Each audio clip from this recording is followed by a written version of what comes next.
organización del personal. ¿Ok? Como siempre, alguna duda, consulta que ustedes tengan, pueden realizarla activando su micrófono o también podrían hacerlo a través del chat del Meet. ¿Ok? Así que eso va a ser muy importante para nosotros. Ok. Vamos a iniciar entonces compartiendo pantalla y proyectándola para que podamos dar inicio a la sesión número 5. Espero que hayan tenido resultados favorables de su evaluación el día martes, que haya sido satisfactorio todo y que, bueno, el día de hoy culmine su asistencia a las evaluaciones, o a las clases, perdón, y puedan obtener su certificación, que es muy importante para ITEC, para en realidad el objetivo principal de los docentes, ¿no? Que esto se pueda consolidar en una certificación que sea de utilidad para ustedes, estimados alumnos y alumnas. Ok, vamos a proyectar la pantalla. Por favor, mucho agradeceré que me confirman si se puede visualizar. ¿Pueden visualizar la pantalla?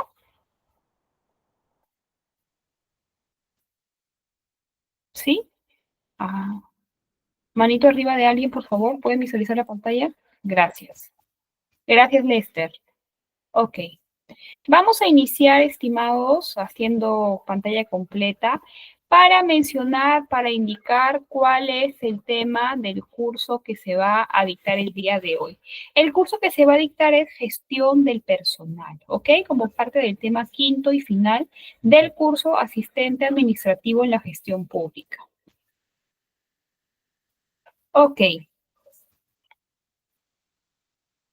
Por favor, ¿podría algún alumno ayudarme a leer los objetivos de la clase de hoy día? ¿Algún voluntario?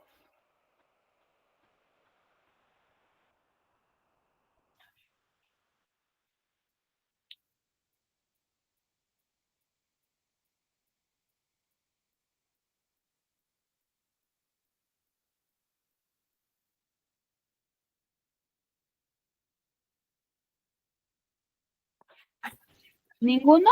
Ok, vamos a darle lectura entonces. Dice, conocer los principales aspectos relativos al sistema administrativo de gestión de recursos humanos. Número 2, reconocer las funciones de cada uno de los subsistemas del sistema administrativo de gestión de recursos humanos.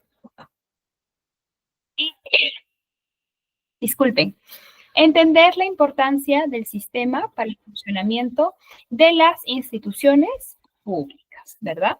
Esos van a ser los objetivos de la clase. Entonces, como primer gran concepto, ¿qué es lo que tenemos que decir, estimados y estimadas alumnos? Cuando nosotros hablamos de gestión pública, evidentemente tenemos que recordar el concepto que hemos ya aprendido, ¿no? De qué son aquel conjunto de actividades, acciones que se desarrollan dentro de las instituciones públicas para que se puedan para que se puedan cumplir los objetivos institucionales, ¿verdad? Entonces, las instituciones públicas, para que puedan operar, para que puedan funcionar, tienen que contar con diferentes requisitos, ¿no? O tienen diferentes requerimientos. ¿Cuál es el principal requerimiento para el funcionamiento de una institución pública? Los recursos humanos, ¿no? El personal, los servidores, los colaboradores que tiene una institución pública son prácticamente la columna vertebral, el corazón. El aspecto más importante y necesario considerar para poder garantizar ¿qué? Para poder garantizar la correcta ejecución de los alcances y de los objetivos de la entidad. Entonces, los recursos humanos en el Perú están comprendidos dentro de un sistema administrativo, ¿no? El sistema ¿qué son los sistemas administrativos? Es aquella organización que realizan las instituciones públicas para poder ejecutar el presupuesto, ¿no? Y cumplir los objetivos de las entidades. Existen 11 sistemas administrativos en el Perú, pero el que vamos a estudiar hoy día es el sistema administrativo de gestión de recursos humanos, el que está referido a la administración del personal. Ahora, ¿Qué contiene, qué comprende un sistema administrativo? Comprende normas, principios, recursos, métodos, procedimientos, ¿no? Que estén obviamente referidos a la gestión de los recursos humanos, ¿no? Y más adelante también vamos a hablar de qué es y por qué es importante la ley del servicio civil, pero eso lo vamos a tocar en un momento. Solamente quedémonos con que el sistema administrativo de gestión de recursos humanos es uno de los 11 sistemas administrativos que existe en el Perú y que comprende diferentes aspectos: normas, leyes, recursos, o sea, presupuesto, métodos, formas de trabajo, procedimientos, ¿no? Relacionados a qué? A la gestión de los recursos humanos en el Perú. Este sistema que contiene normas, leyes, presupuesto, metodología, recursos, tiene elementos, ¿no? ¿Cuáles son los elementos que integran el sistema administrativo de gestión de recursos humanos? Son tres. La Autoridad Nacional de Servicio Civil, ¿no? Que es una entidad técnica especializada, ¿verdad? ¿Qué más? ¿Quiénes más integran el sistema administrativo de recursos humanos? Todas las oficinas de recursos humanos de las instituciones públicas, de todas las instituciones públicas en el Perú, si sea pequeña, mediana, ministerios, programas, todas las oficinas de recursos humanos de las instituciones públicas integran el sistema. ¿Y qué otro elemento integra el sistema? Un elemento dirimente, ¿no? Un elemento evaluador que es el Tribunal de Servicio Civil. Ahora, esta parte es muy importante y posiblemente la más importante del desarrollo de la sesión que vamos a ver el día de hoy, ¿no? El sistema administrativo de gestión de recursos humanos es un sistema complejo y un sistema grande, ¿verdad? Entonces, este sistema está subdividido en 7 subsistemas, ¿no? En 7 subsistemas que vamos a ir estudiando uno por uno. En el PPT que ustedes pueden ver en pantalla, estimados y estimadas, vamos a visualizar los 7 subsistemas: planificación de las políticas de recursos humanos, gestión de las relaciones humanas, gestión del desarrollo y la capacitación, organización del trabajo y su distribución, gestión de la incorporación, gestión del rendimiento. Son los 7 subsistemas del sistema administrativo humano. Vamos a empezar a estudiar cada subsistema, ¿no? Para entender cómo funciona y también cómo está integrado.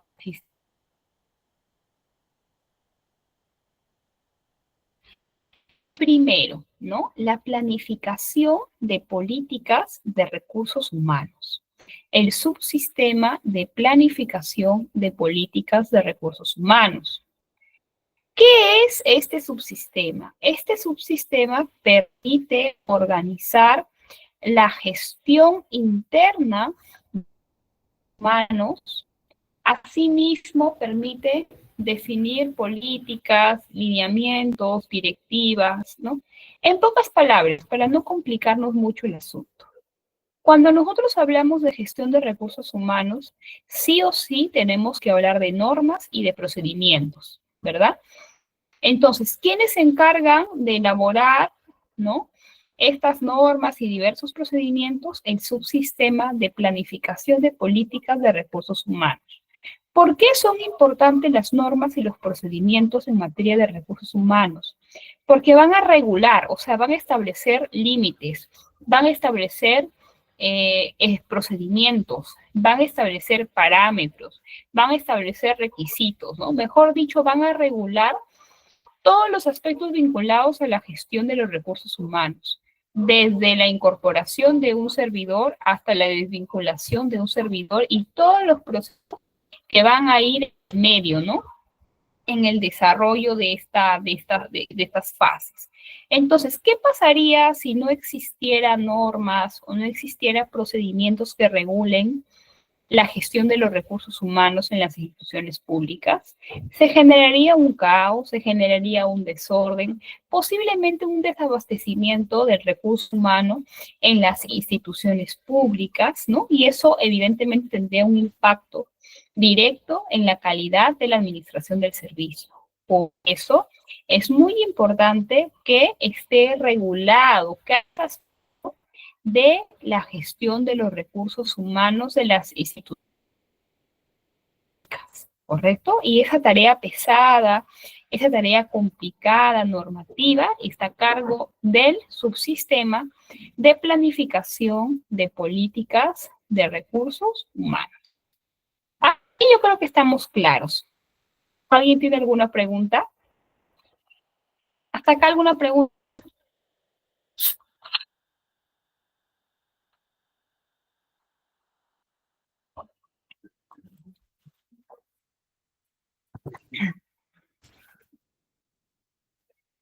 Me parece que no. A ver, voy a abrir. Ok, sigamos. ¿Cuál es el segundo subsistema que debemos revisar, que debemos analizar? El subsistema denominado la organización, el trabajo y su distribución. Ok. Nosotros sabemos que cada institución pública tiene como objetivo brindar un servicio público distinto, ¿no? Especializado.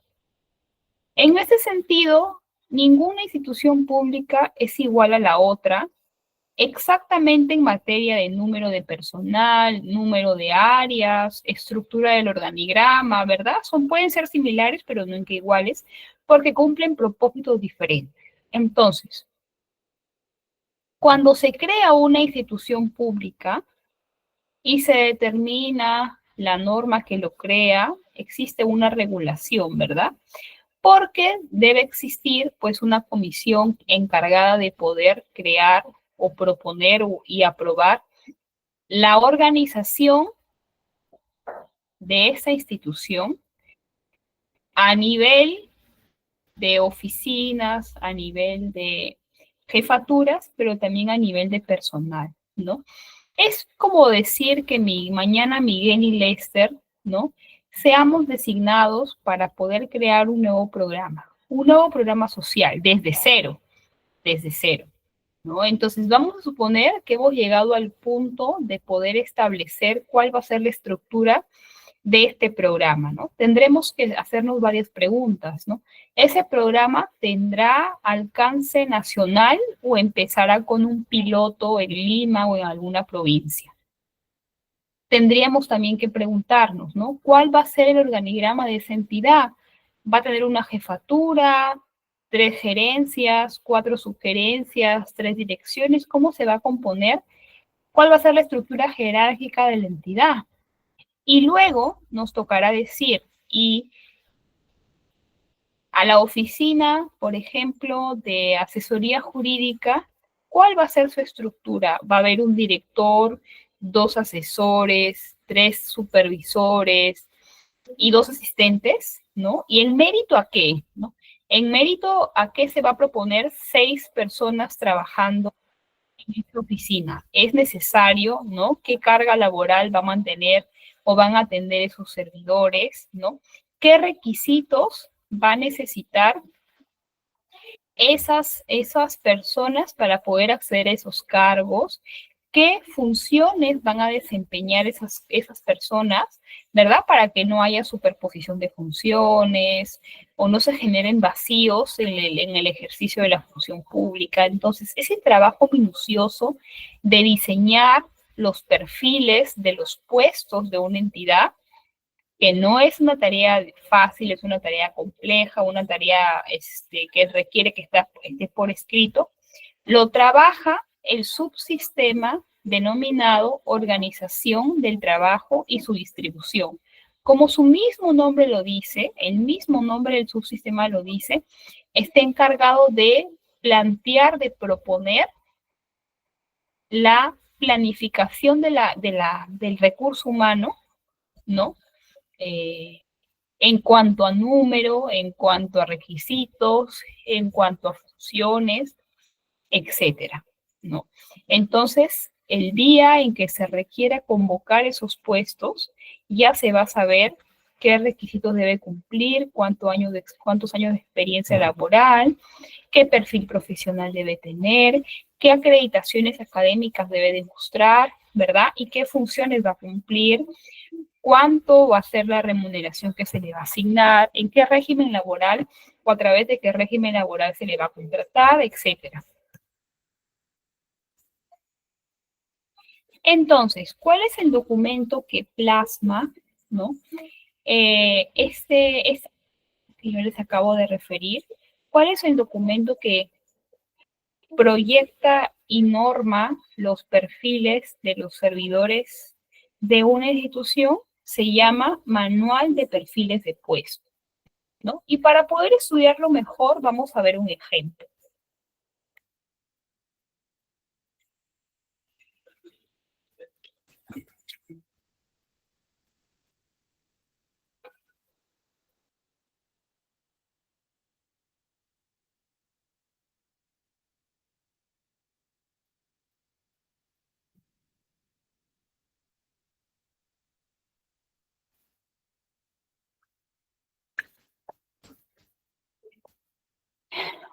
Acá estamos proyectando, estimados alumnos, un manual de perfiles de puestos. Como el manual de perfiles de puestos es un documento oficial de una institución pública, tiene que ser creada y aprobada mediante una resolución firmada por el máximo jefe de una entidad, ¿no? En este caso, estamos analizando un manual de perfil de puesto, de perfiles de puesto de salud, y por lo tanto ustedes podrán ver que la misma se ha aprobado a través de una resolución de presidencia ejecutiva, ¿no? La cual se suscribió en el año 2023, ¿no? Que aprueba este manual o la modificación del manual de perfiles de puesto. Entonces, ¿qué comprende este manual de perfiles de puesto? Comprende el listado de las denominaciones o los nombres de los puestos, ¿no? Decisivos, de los puestos directores de la institución, ¿verdad? Vamos a ver, por ejemplo, el gerente de la red asistencial. Acá tenemos el perfil de puesto de la red, del gerente de la red asistencial, ¿no? Entonces, el gerente de la red asistencial, ¿no? Ya están determinados cuáles van a ser sus funciones, ¿no? Y ustedes las pueden ver enumeradas acá en el extremo izquierdo de la hoja que se proyecta en la pantalla. Por ejemplo, una de sus funciones va a ser conducir la formulación, ejecución y evaluación de los procesos y programación asistencial. Otra de sus funciones va a ser implementar y supervisar los archivos de la red asistencial a su cargo, así como la correcta administración conforme a la normativa archivística vigente. Ahora, bueno, acá se establecen 27 funciones que se le están asignando al gerente regional, ¿no? ¿Cuál es el nombre completo? Gerente de red asistencial.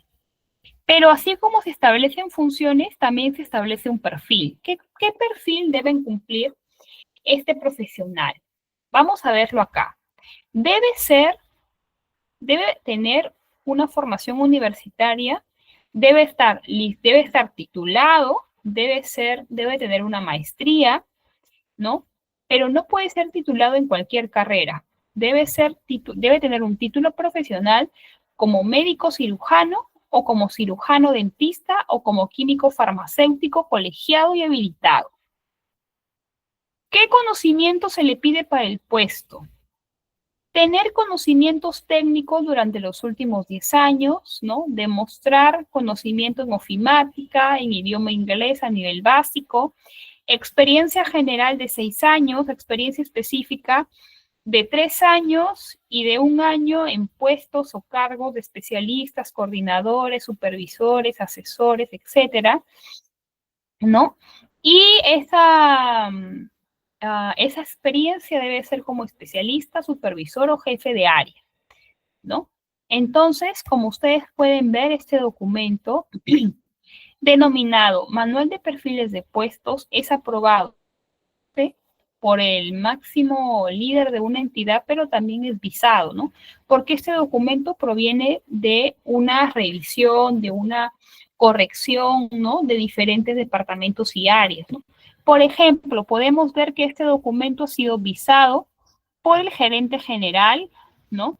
Por el gerente central, por el gerente encargado, me imagino que, ¿no? Veamos un ejemplo más para que te... Vamos a ver este ejemplo. Vamos a ver el cargo de un director de hospital altamente especializado. ¿Qué funciones del director de un hospital altamente especializado?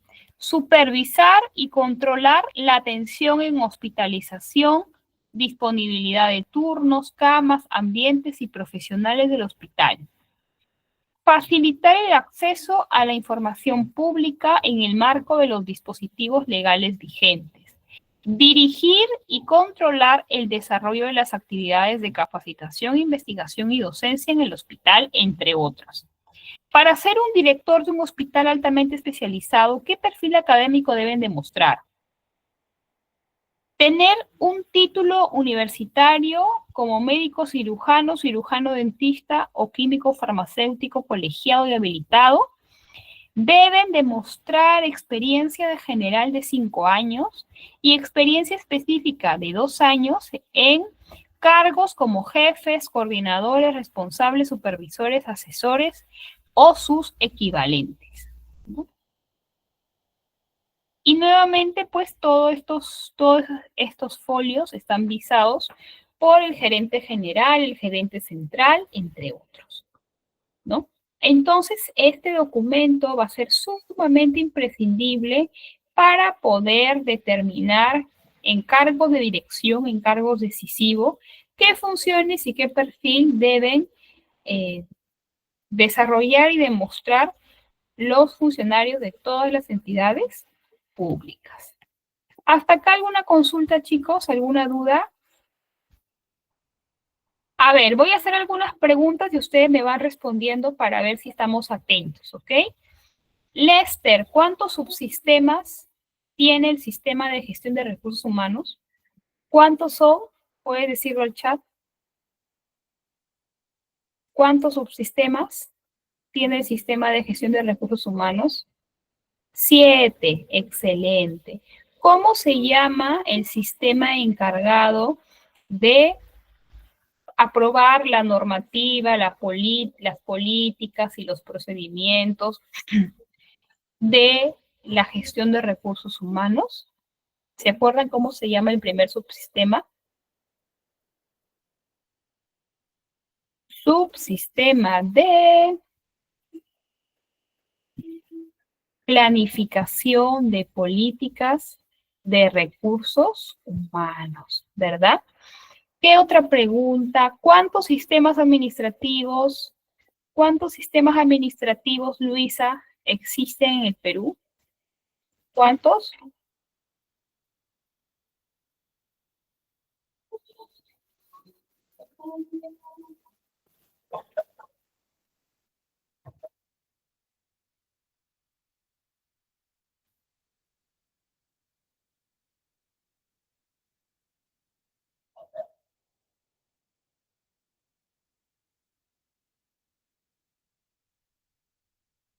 No, no son 3. Los 3 son los elementos que componen el sistema administrativo de gestión de recursos humanos. Pero cuando empezamos a hablar del sistema administrativo, dijimos que este sistema formaba parte de un grupo de sistemas administrativos que existen en el Perú y que dijimos cuántos son, ¿verdad? ¿Cuántos son? 11, excelente Miguel, excelente, ¿verdad? Sistemas administrativos regulados en la Ley Orgánica del Poder Ejecutivo son 11 sistemas administrativos. Ok, vamos a continuar, estimados alumnos.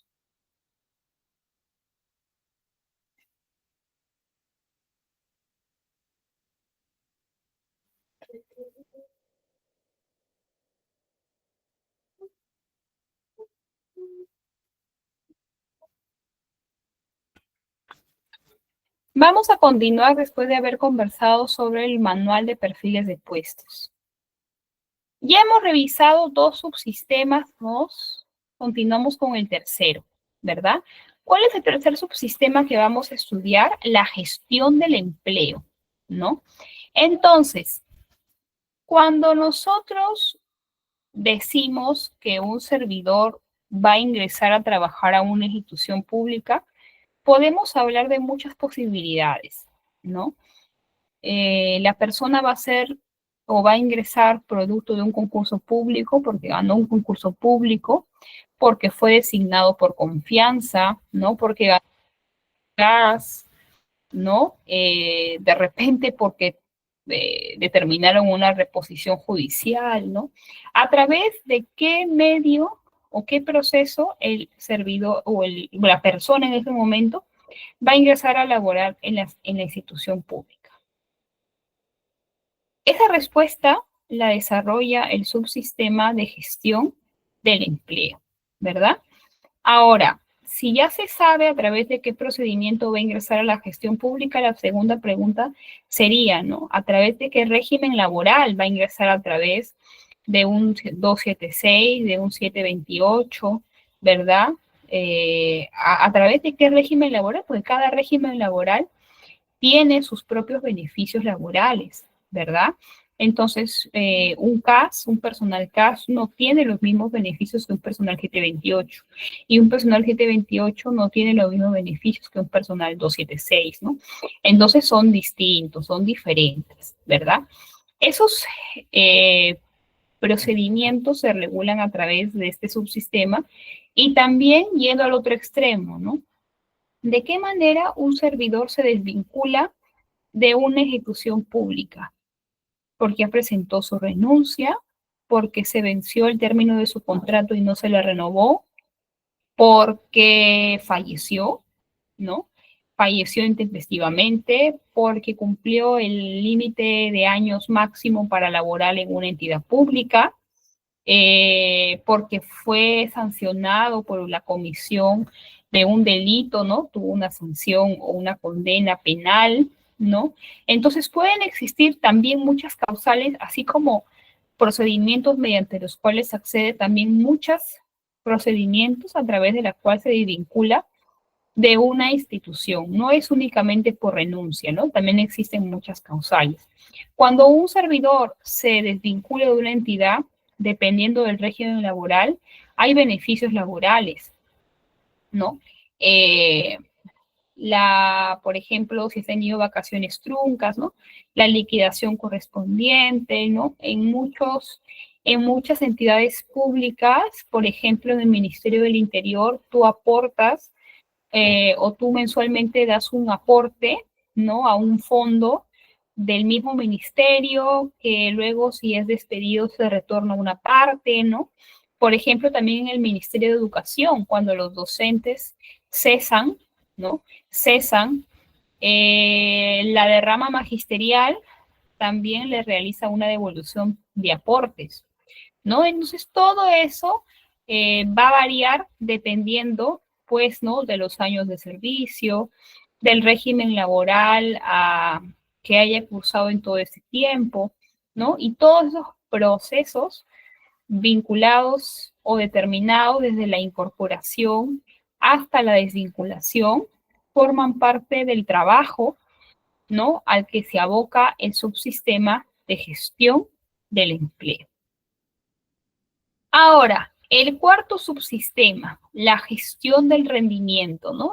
un interesante subsistema porque durante los últimos años se ha empezado a discutir un concepto interesante, ¿no? Independientemente de la estabilidad de los servidores, no podemos olvidar que estos servidores necesitan, por un lado, estar constantemente en capacitación y necesitan, por el otro lado, también de que se evalúe su desempeño, su rendimiento.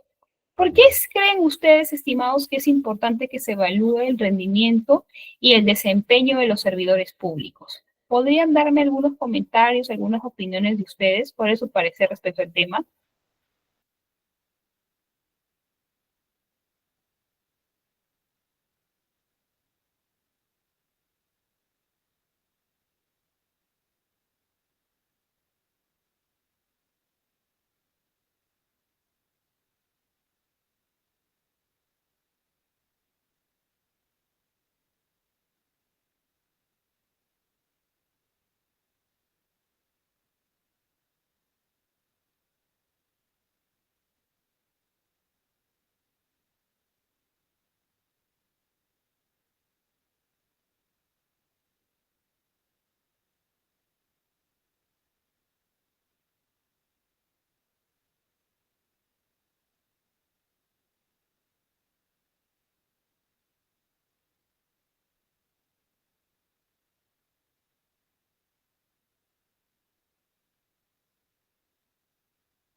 A ver, vamos a leer los comentarios de sus compañeros, ¿no? Por ejemplo, Mary Ángel nos dice, es importante evaluar el desempeño de los servidores por mejoras en la atención de servicios al público.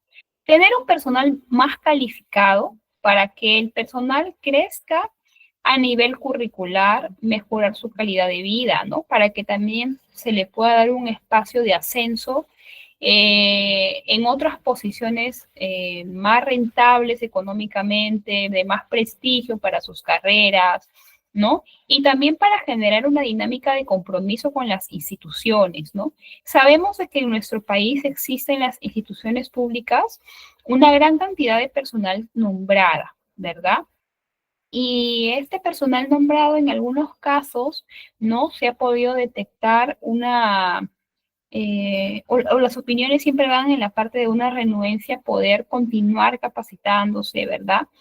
Entonces, esto es importante cuando se destina el tiempo, se destina el presupuesto, ¿no? Y se destinan responsabilidades para poder identificar cuáles son las necesidades de capacitación del personal y también de qué forma podemos medir cuantitativamente, ¿no? La calidad del trabajo, la productividad, el cumplimiento de los objetivos que tiene cada servidor en el marco de sus funciones y de sus responsabilidades, desde un técnico hasta un especialista.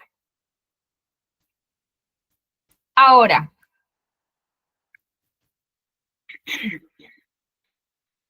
Como quinto subsistema tenemos a la gestión de la compensación.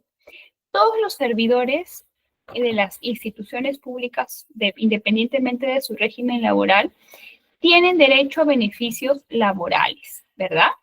Que en algunos casos son más, otros son menos, pero están allí, ¿verdad? Ahora, esos beneficios laborales se hacen efectivos durante el transcurso de la vida activa del servidor y también se liquida o se regulariza una vez que el servidor ha tenido una desvinculación o un cese ya por cumplimiento de años de servicio en una institución, ¿verdad? Por ejemplo, existen entidades en donde hay, bueno, en todas hay, ¿no? Acuerdos colectivos, ¿no? Todas las instituciones públicas tienen sindicatos, ¿no? Y los sindicatos que son organizaciones de trabajadores que representan y abogan por los beneficios y los derechos laborales que les corresponden. Entonces, normalmente los sindicatos durante el transcurso de los años suscriben acuerdos eh, colectivos, ¿no? O acuerdos con las diferentes gestiones para que se reconozcan ciertos beneficios laborales adicionales, entre otros, ¿verdad?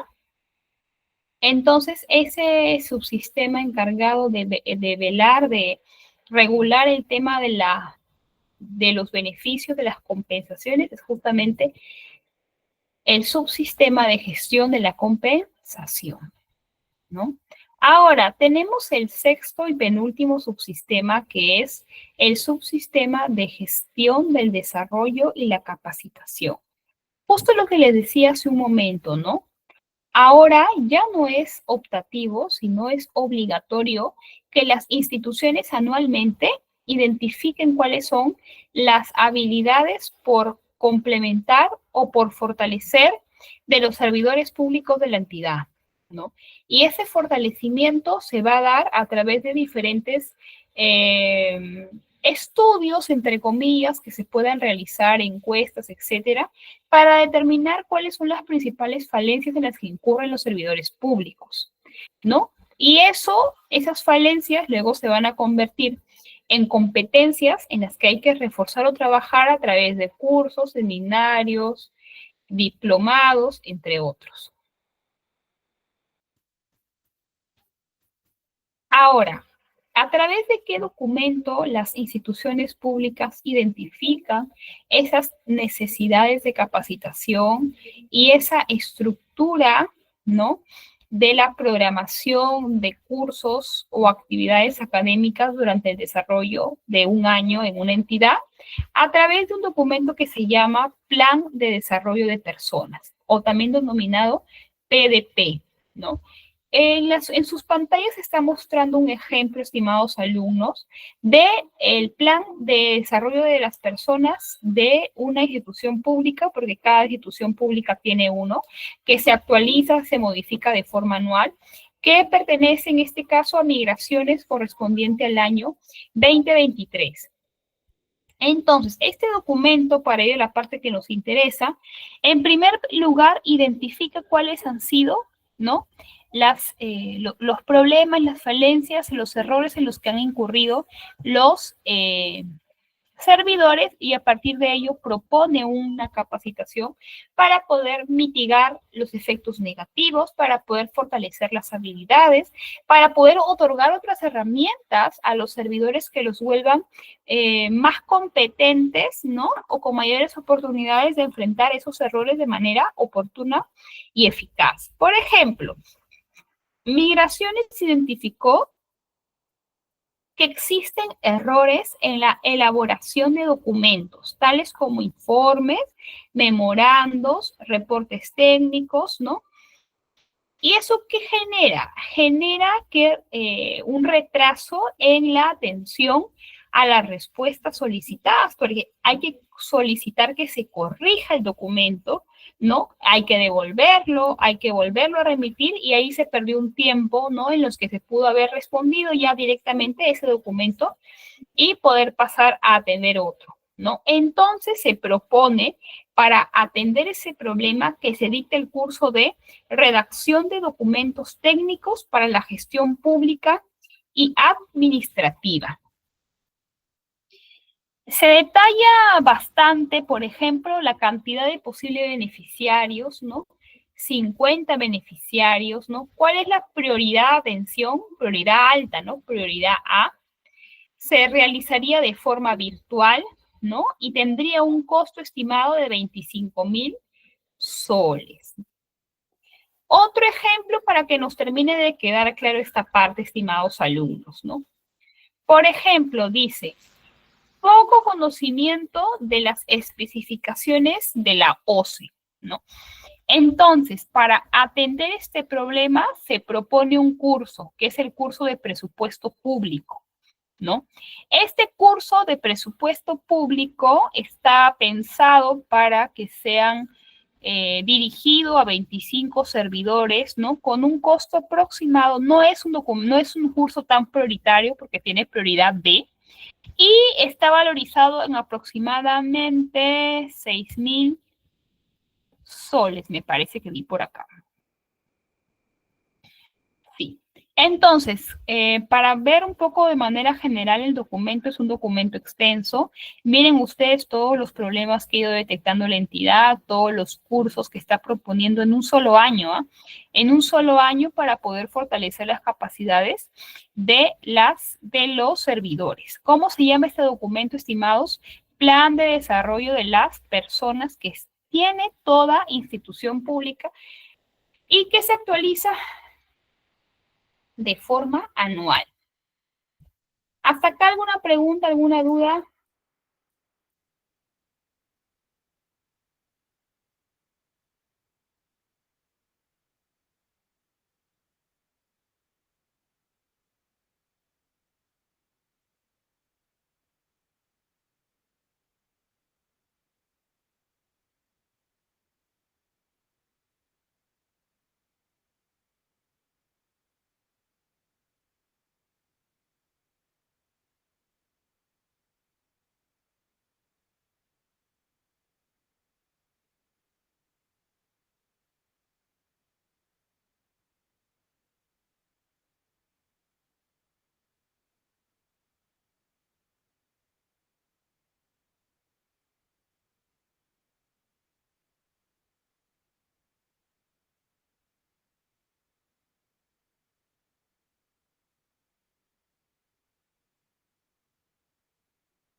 Disculpen, estaba con el micrófono apagado, disculpa, ya, ahora sí, recién me doy cuenta. Nuevamente, ¿no? Nos toca revisar el séptimo subsistema, el subsistema de gestión de las relaciones humanas y sociales. Les estaba diciendo que durante los últimos años se ha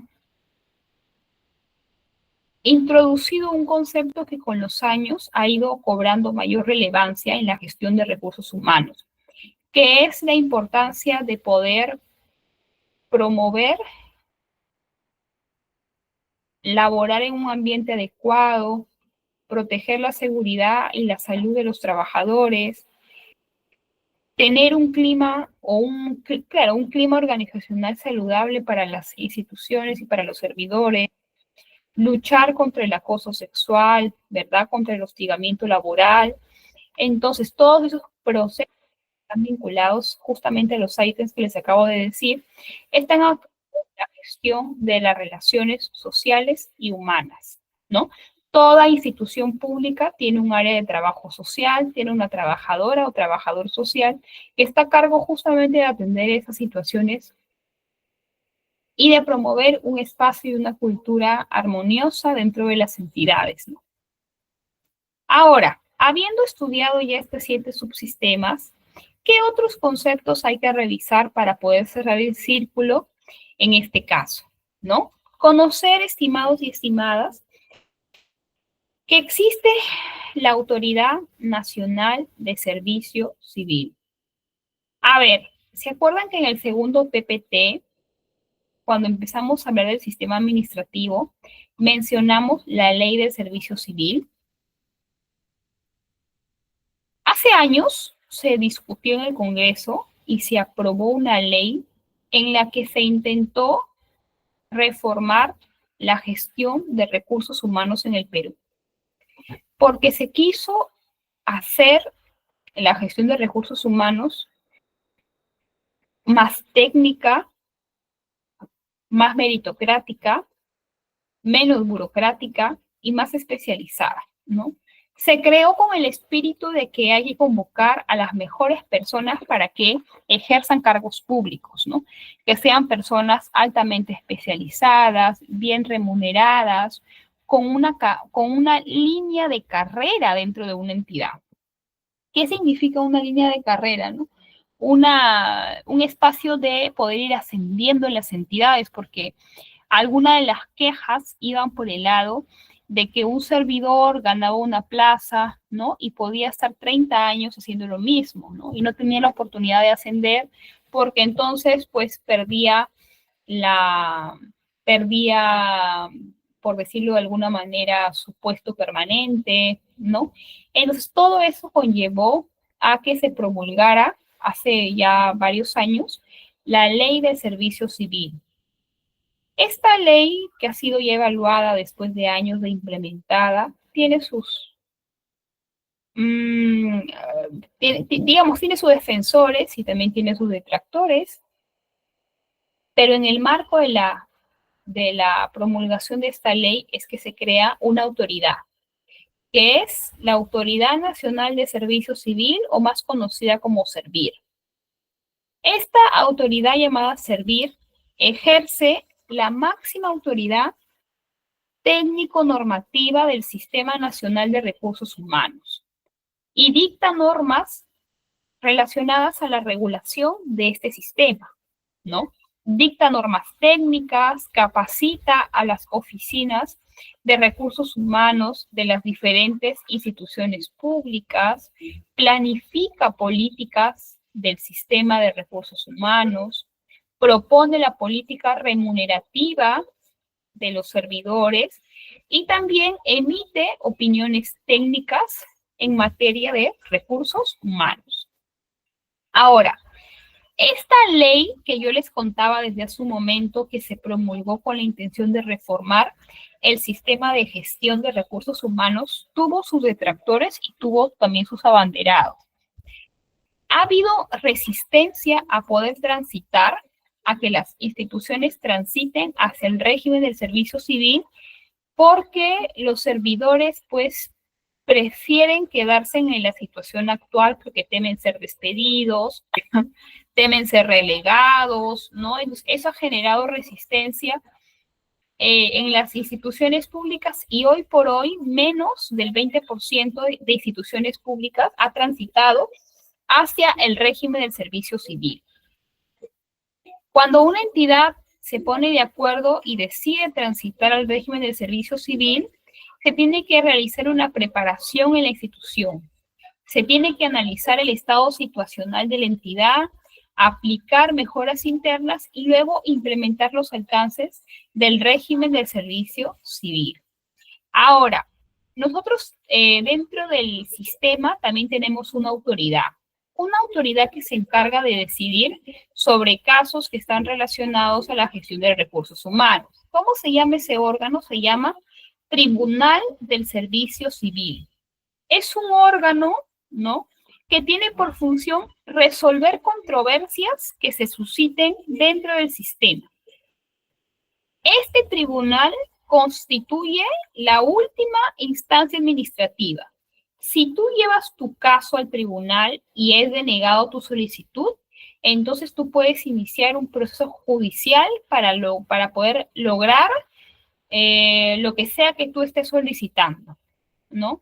Por ejemplo, si tú aduces una desnaturalización de contrato y el tribunal no te da la razón, ¿no? Entonces puedes solicitar ante la vía judicial, ¿no?, que un juez evalúe tu caso y se pronuncie, ¿no? Hasta agotar también la vía judicial, luego puedes ir a la Suprema, puedes ir al Tribunal Constitucional, bueno, hay jerarquía, ¿no? Hay instancias para poder llevar tu caso conforme se van agotando las diferentes instancias más abajo. Entonces, la ley del servicio civil tiene principios, ¿no?, que están establecidos en la norma. ¿Cuáles son? ¿Cuáles son? Vamos a ver los más importantes.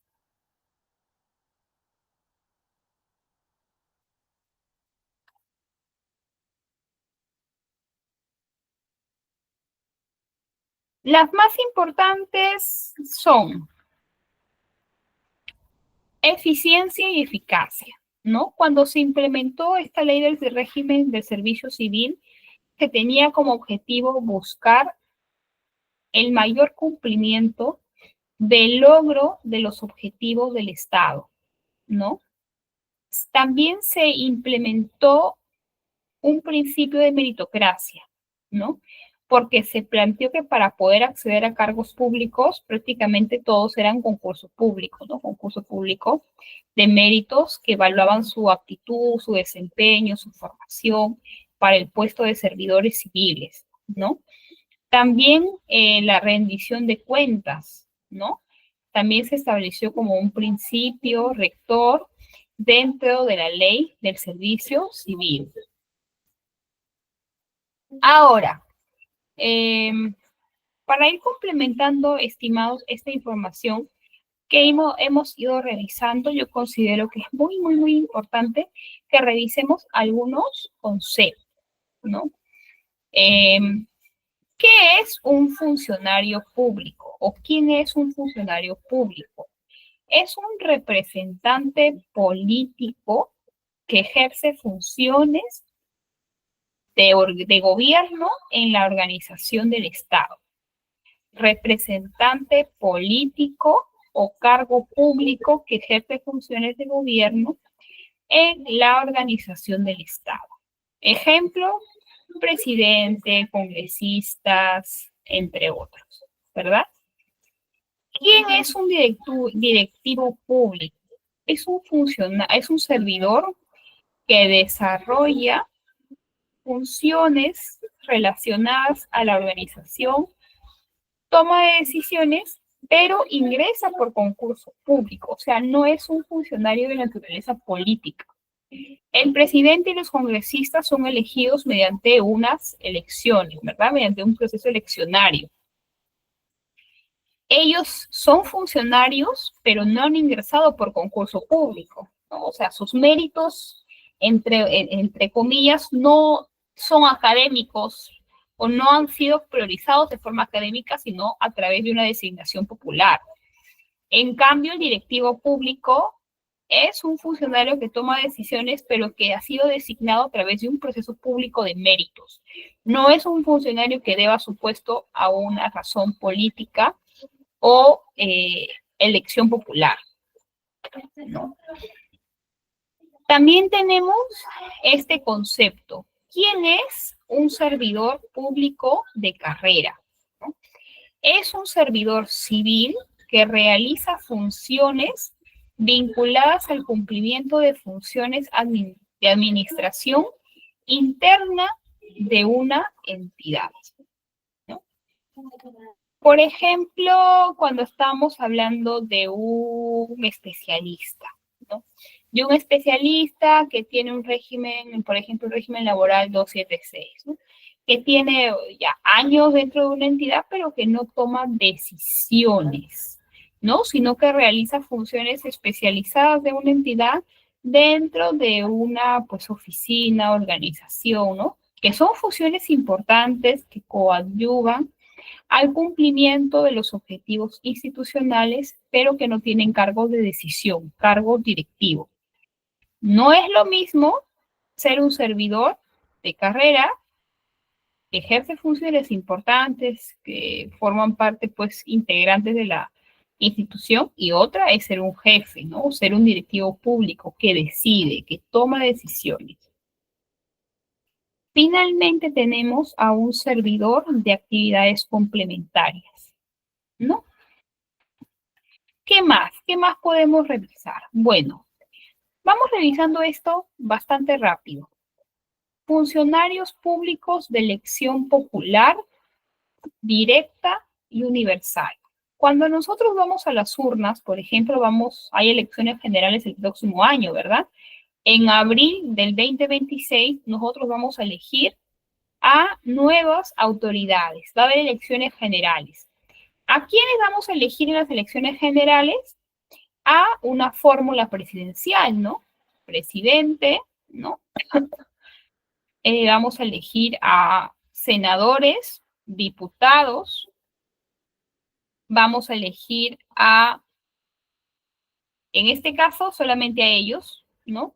Porque cuando nosotros elegimos a gobernadores regionales y alcaldes, lo hacemos un año después en otras elecciones, ¿no? En elecciones regionales, pero en elecciones nacionales elegimos a presidente con su fórmula presidencial, senadores, diputados, porque ya va a haber un cambio, ¿no? En el marco de la aplicación de la norma, ya el Congreso de la República, su estructura va a variar y vamos a tener dos cámaras en el Congreso, una de senadores y otra de diputados, ¿no?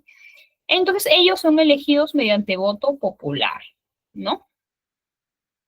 También tenemos a funcionarios públicos que son designados, ¿no? Que son designados por otros funcionarios. El Congreso de la República tiene mucha potestad y tiene potestades para poder designar a varios funcionarios. Por ejemplo, al defensor del pueblo. ¿Quién designa el defensor del pueblo? Lo designa el Congreso de la República, ¿no? El Contralor de la República también es designado por el Congreso de la República a propuesta del presidente, ¿no? Entonces tenemos por ejemplo, a los magistrados del Tribunal Constitucional. También son elegidos por el Congreso de la República. Ellos son elegidos mediante un proceso de designación, ¿no? Donde hay evaluaciones, etcétera, entrevistas, ¿verdad? Pero no son elegidos por votación popular. Y luego tenemos a los funcionarios que son designados por confianza, ¿no? Los ministros de Estado no son designados en voto popular y tampoco son designados por el Congreso, son designados a discreción del presidente o de la presidenta de la República, ¿no? Ministros, viceministros, secretarios generales, entre otros. Bueno, hasta acá, estimados, ¿tienen alguna duda, consulta? ¿Han aprendido? Cuando dices parlamentarios, ¿a quién te refieres? ¿Al famoso Parlamento andino?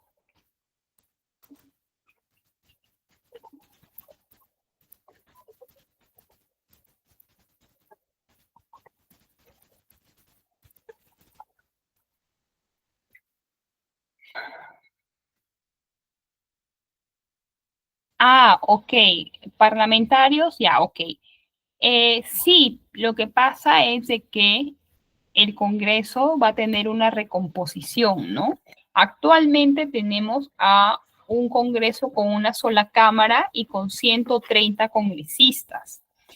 Pero a partir del próximo año, ¿no? Ya no se le va a llamar congresistas, ya no va a haber solamente una Cámara, ya no van a existir solamente 130, ¿no? Se ha hecho una recomposición para que existan senadores y diputados, que son legisladores, pero que tienen otra estructura, otro funcionamiento.